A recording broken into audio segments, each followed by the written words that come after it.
gengivite, periodontite, abscesso periodontal, inflamação clínica, inflamação subclínica, perda de inserção.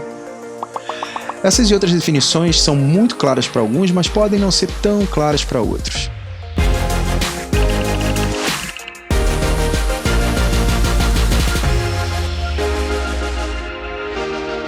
Olá, eu sou o Marconi Ricciardi, eu sou o diretor executivo da Marcelo Figueiredo Research and Learning, baseado aqui na Austrália, e eu queria dar boas-vindas a vocês a esse episódio do nosso podcast, onde Marcelo vai conversar com a gente sobre essas definições que eu citei na introdução.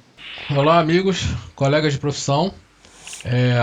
Essa é a ideia hoje, a gente bater um papo sobre essas definições. E acho nada melhor do que começar do zero, né? Uma pessoa tem uma gengiva normal, vamos colocar assim.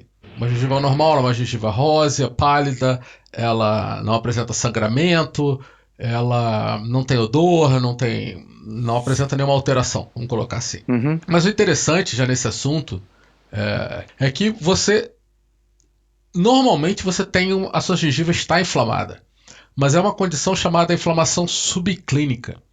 Significa o quê? Você tem bactéria, você tem acúmulo bacteriano normal, é normal da nossa vida, do nosso dia a dia, e o teu organismo está respondendo a esse acúmulo bacteriano. Esse acúmulo geralmente é numa condição mínima, você faz uma boa higiene, você se cuida, e essa quantidade de migração celular para a região também é mínima, né? Então, clinicamente, você continua com esse estado de saúde.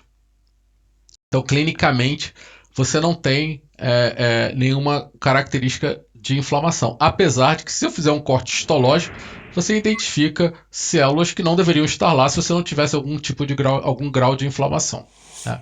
Por que isso é importante? Porque tudo é equilíbrio, tudo é baseado no equilíbrio, né? Geralmente o clínico geral ele pensa, mas aí a gengiva estava saudável e começou a inflamar. Não, a gengiva sempre esteve no estágio subclínico de inflamação, e quando aumenta essa quantidade de agente irritante ou se reduz a capacidade de defesa, você atravessa essa fronteira, essa linha que separa a saúde da doença, e você sai de um quadro de saúde para um quadro de doença.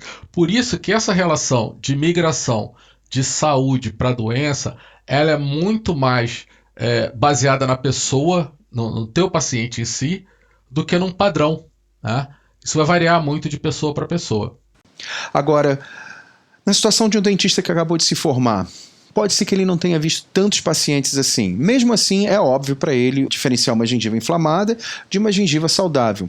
Mas quando esses dois casos começam a se aproximar muito um do outro, esses dois quadros, como é que o dentista faz para identificar que uma gengiva passou de um estado subclínico de inflamação para um estado clínico de inflamação? É importante entender que essa migração de um estado subclínico para um estado clínico, ela depende de pessoa para pessoa. Não adianta você querer criar um padrão, esse paciente tem que escovar tanto, o paciente em geral tem que fazer isso, tem que fazer aquilo. Não, você vai achar dentro de cada paciente como mantê-lo numa zona de inflamação subclínica. Tá, então se eu entendi corretamente, esse estado de inflamação subclínica é importante, obviamente, o dentista ter conhecimento, mas no dia a dia do consultório isso não tem nenhuma relevância para ele. Não há a menor relevância. Se ele consegue manter o paciente dele num nível de inflamação subclínica, quer dizer, sem sintomatologia clínica, ele não tem que se preocupar com isso. Ele tem que se preocupar quando há a manifestação clínica da doença. E aí ele precisa entender, houve um aumento do agente irritante, houve uma diminuição da capacidade de resposta daquele teu paciente, então ele tem que sempre tentar entender isso. Então, normalmente, na grande maioria das vezes, o que ele vai perceber é que o paciente negligenciou a higienização, alguma coisa assim, e o nível de placa, que a gente chama de biofilme. A diferença entre placa e biofilme é que basicamente todo biofilme é uma placa, mas nem toda placa é um biofilme. Biofilme é quando tem uma estrutura, uma organização totalmente mais complexa do que a placa bacteriana por si só, né? Esse paciente provavelmente aumentou. Então, em 90% das situações, ele entrou num quadro clínico de inflamação gengival porque aumentou o nível de agentes irritantes. Mas ele tem que manter na cabeça dele que existe a possibilidade dessa segunda opção, do paciente entrar numa imunossupressão, ou um quadro temporário ou permanente de imunossupressão, aonde o limiar de tolerância dele vai baixar. Aham. Isso acontece muito, não é por imunossupressão, mas acontece com as grávidas, por exemplo. Elas têm um nível de placa normal, de repente ela engravida e fala, eu tô com uma gengivite, é chamada até de gengivite gravídica, ou relacionada à gravidez. E essa gengivite na grávida está geralmente relacionada ao aumento do número de prostaglandina, dos níveis de prostaglandina. Então, uma inflamação que era subclínica, que tinha X de prostaglandina e causava uma inflamação subclínica, passa a ter 3, 4X de prostaglandina. Às vezes o agente irritante é o mesmo, mas o impacto da inflamação é maior. Então ela apresenta uma manifestação clínica, às vezes até desenvolvendo um granuloma. Tá, eu queria falar com você um pouco agora a respeito da responsabilidade do paciente nesse quadro. E o motivo porque eu estou te perguntando isso é por causa daquela conversa que a gente teve na sua casa a respeito de sangramento de gengiva.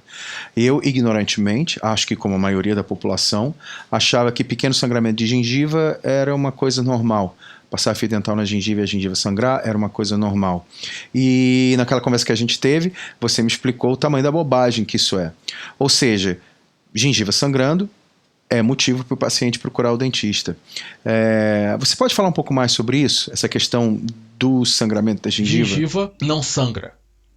A gente tem uma quantidade de pessoas com sangramento no nosso país, até no mundo. Você pode parecer estranho, mas até aqui na Austrália, na Suécia um pouco menos, mas aqui na Austrália eu tive que um pouco discutir isso um pouco melhor, porque às vezes tem aquela acomodação de que a gengiva está sangrando, é normal, um pouco normal. Infelizmente no Brasil isso é muito comum. Achar que o sangramento... Dizer que o sangramento da gengiva é normal. É normal. E não é. Nenhuma área do corpo sangrante é normal. Devia sangrar normalmente. Não, deve sangrar normalmente. Você tem sempre o que a gente chama de selamento biológico. Você tem um selamento daquela região. Né? Aquela área está sempre selada. E o selamento da gengiva é feito por um epitélio que fica entre a gengiva e o dente. Então, quando você começa a acumular placa e inflama a gengiva, né, eu costumo até dar esse exemplo. Eu pergunto às vezes aos alunos de pós-graduação, por que a sua gengiva está sangrando? Está sangrando porque está inflamada. Eu falei, então tá, se você receber uma pancada no braço e ficar inflamado, vai sangrar? Não. Então por que você está associando esse sangramento à inflamação? O sangramento ele é associado à ruptura da camada epitelial de célula. Então, um sinal muito claro que o paciente vai passar para você é a gengiva está vermelha. Então o dentista tem que sempre explicar isso para o paciente. Gengiva vermelha não é normal. Né? Sangrar menos ainda. Né? Então, se está sangrando, houve rompimento. Então, seria até uma segunda fase. No índice de gengival, que a gente usa, né, para quantificar a inflamação, qualificar e quantificar a inflamação, ele usa uma parte gengiva inflamada sem sangramento e a outra é gengiva com sangramento. Então, a vermelhidão já é um sinal inicial de que já perdeu o controle. Se você tiver um sangramento na uretra, ou na vagina, ou no ouvido, ou no nariz, que são áreas de mucosa de contato com a parte interna, você fica desesperado, você vai procurar um médico imediatamente. Sim, e na gengiva a gente tolera, né? Como aquela noção errada que eu tinha de que sangramento na gengiva, em consequência de passar o fio dental, era uma coisa normal e aceitável. Isso é errado, erradíssimo. Então vou parar de passar o fio dental porque aí não sangra. Aí eu falo que isso aí é igual você se caiu no chão, se ralou todo e pega uma gaze para limpar a ferida. Se você vai sangrar, você vai parar de limpar com a gaze? Ou você vai continuar limpando até fechar a ferida? É o mesmo pensamento. Você vai usar o fio dental, só está te ajudando, não está atrapalhando em nada. Ele está tirando dejetos que estão em cima daquela ferida. Então você não pode parar, você tem que fazer, vai sangrar, sangra, não tem problema, vai estar limpando, a cicatrização vai acontecer naturalmente. Me despertou uma curiosidade agora, e pode ser até uma pergunta muito simplista, mas existe alguma situação em que o indivíduo pode ter uma gengiva naturalmente avermelhada e mesmo assim saudável? Eu digo naturalmente avermelhada, sei lá, por condições étnicas, alimentação, sei lá o que, ou seja, a gengiva é avermelhada, mas é saudável, ou isso não você tem doenças sistêmicas de manifestação oral, você tem outras lesões autoimunes de manifestação oral, mas em nenhuma dessas situações é saudável, é saúde. Você está com uma alteração. Pode não ser placa associada, vamos colocar assim. Entendeu? Pode não ser associada à higiene, por exemplo. Existe algum outro tipo de exame, sem ser o aspecto visual, onde o clínico possa identificar que há alguma coisa errada ali com aquele paciente? É importante tocar nisso também, porque no Brasil a gente não usa sonda periodontal na bandeja de exames. Só basicamente especialista. Clínico geral raramente usa. Quem usa aí está de parabéns. E a melhor maneira para se fazer esse diagnóstico é sondagem. É usar a sonda periodontal para detectar isso. Então, sonda periodontal devia fazer parte do exame, do material de exame de rotina do clínico geral. Isso é uma coisa que eu senti muita diferença aqui na Austrália, é que a força do clínico geral aqui é muito grande. Tanto na medicina, você sabe bem disso, quanto na odontologia. Aham. E é ele que encaminha para o clínico. Então, se o clínico geral falhar num diagnóstico desse, ele está em maus lençóis, né? Então, por isso que existe essa preocupação grande aqui da radiografia, da sonda periodontal para o clínico geral. Isso é uma mentalidade que eu gostaria muito que mudasse no nosso país, que houvesse uma preocupação maior do clínico geral em detectar, como você colocou bem, estágios iniciais da doença. Porque como a gente está falando, a gente falou de um quadro de saúde e um quadro de inflamação, mas o terceiro quadro já é o quadro de perda óssea irreversível. Então, obviamente, se o diagnóstico for feito agora, no quadro de gengivite, você previne um quadro irreversível. Então, por isso que essa colocação é importante. Tá, então vamos fazer uma distinção bem clara do quadro de gengivite para o quadro de periodontite. Me faz primeiro, por favor, um quadro final da gengivite. Vamos fazer a definição clínica, que é mais fácil para todo mundo. A coloração da gengiva se torna vermelha, ela muda do que a gente chama de casca de laranja, que é uma gengiva pontilhada e rosa pálida, ela fica vermelha e um pouco mais lisa na sua superfície, fica um pouco edemaciada no estágio inicial, e no estágio um pouco mais avançado você tem basicamente 3 níveis de sangramento, que é um sangramento 5 a 10 segundos depois da sondagem, tem um sangramento imediatamente ao toque, e tem um sangramento que é o mais grave, assim, que é o pior, é o sangramento espontâneo. A pessoa acorda, está com sangue no travesseiro, morde uma maçã, sai um pedaço, sai sangue na maçã. Então, nessa situação, a gente teria que fazer a avaliação radiográfica e a sondagem, porque você quer saber se eu estou num quadro ainda de inflamação gengival crônica ou se eu já estou migrando para o quadro de periodontite. Tá, agora então uma definição da periodontite. Então, a periodontite seria tudo isso, só que a inflamação, ela ativa a cascata de perda óssea. Então você não só tem essas alterações de tecido mole, você começa a ter alteração de tecido duro. Então você começa a perder o aparato de inserção do dente. O que é o aparato de inserção? É o osso, ligamento e cemento. Então são os tecidos nobres que mantêm o dente num lugar. E é muito importante as pessoas, principalmente o clínico, entender. Isso não é uma sequência.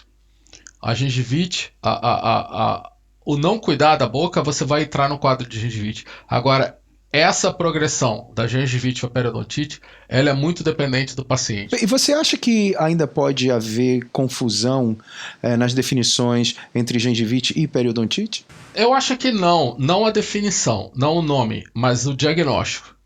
Eu acho que existe muita falha nesse diagnóstico, porque você precisa fazer a sondagem, que não é comum, e precisa de uma radiografia.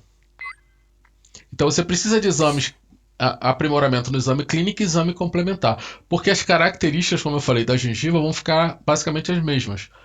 O que às vezes acontece, mas aí já é mais avançado, é quando o paciente perde osso e a gengiva retrai. E aí começa a expor a raiz do dente, né? Isso é um quadro já, a periodontite já afetou o tecido de suporte. Essa questão da retração da gengiva, que a gente pode ter uma discussão completamente à parte, né? Obviamente, quando ela acontece isolada na face bucal, quer dizer, na face externa dos dentes, dificilmente ela é relacionada à periodontite em si, mas às vezes é um trauma ou alguma coisa que está fazendo ele perder osso naquela região, mas as áreas interproximais se mantêm normais. Agora, quando a lesão acomete as áreas interproximais e a área bucal ou lingual palatina, aí ela já é relacionada à progressão de um quadro de gengivite para periodontite. O que eu queria colocar, para a gente não perder o raciocínio, é que essa progressão da gengivite para periodontite, ela é muito mais baseada em mediadores inflamatórios do que em micro-organismos. Na verdade, ela não é baseada basicamente em nada em micro-organismos. O micro-organismo só aumenta, quando ele aumenta a desbiose. Aumentando a desbiose, aumenta a irritação, quer dizer, ele pode causar mais irritação. Mas isso aumentaria o nível de inflamação, não mudaria o perfil da inflamação. Existem discussões que a gente vai ter mais na frente nos nossos podcasts, como é que o pis gingivales consegue afetar o comportamento de um macrófago, de um neutrófilo, de um linfócito T. Existem algumas discussões mais grosseiras, como a gente hoje quer fazer uma coisa mais geral para o clínico geral entender em que situação está. Esse aumento de placa não vai fazer o paciente migrar da gengivite para periodontite. Uhum. O que vai fazer migrar é como essa inflamação começa a desenvolver, então eu começo a liberar moléculas que vão ativar, por exemplo, o sistema RANKL, que vai causar mais ativação de osteoclastos, vou diminuir a produção de osteoprotegerina, por exemplo, e nessa condição clínica eu vou começar a ativar mais osteoclastos, se eu aumentar a produção de osteoclastos, eu tenho mais clasto, mais destruição óssea. E aí o que era um quadro clínico reversível de tecido mole passa a ser um quadro de comprometimento de tecido duro. Essa seria a clara definição de periodontite. Tá, eu acho que ficou assim super clara essa distinção entre os dois quadros. Agora, só para adicionar, me fala um pouquinho da diferenciação também do abscesso gengival para o abscesso periodontal. Nós temos o abscesso gengival. Então, o abscesso gengival é uma consequência da gengivite. Então ele não tem comprometimento de tecido de sustentação. Então vai ter acontece às vezes o cara com casquinha de pipoca oblitera o suco da gengiva, ela incha, mas ele não tem nenhum impacto no tecido mole, no tecido duro de sustentação. Mas tem o abscesso periodontal verdadeiro, que já é uma lesão aguda da periodontite. Então você tem a destruição tecidual, você tem um dano ósseo naquela região de inserção. Só para deixar claro para o clínico, quando você fala que tem dano ósseo, eu não necessariamente estou falando de inserção. Eu tenho um paciente com osteoporose, ele pode ter perda óssea, mas ele continua tendo cemento e ligamento, então ele não tem periodontite. Então eu estou falando ósseo como ilustração, mas geralmente quando a gente está falando de ósseo aqui no nosso podcast, a gente está falando, eu vou deixar claro se é só osso ou se é o ósseo relacionado ao aparato de inserção, que a perda de inserção é perda óssea, perda de ligamento e cemento.